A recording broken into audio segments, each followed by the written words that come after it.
Gaito Bodega. Lucas, vamos a tener ajuda, se não serve. Se acha bem, não chama de especial. Absolutamente nada. Creo que los dos centrales no están con el timing necesario para generar tiempo a las acciones aguileras. Creo que demasiado tiempo a Flores y tuvo la posibilidad de rematar y en velocidad ya le estaba ganando a Valdés, que no sé si esté al 100%, pero en esta última acción en velocidad se lo comió el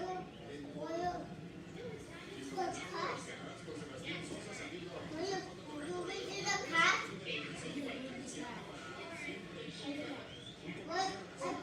What happened though? I mean the one and one. Yeah, what happened I go? may not be able to show you. Show you.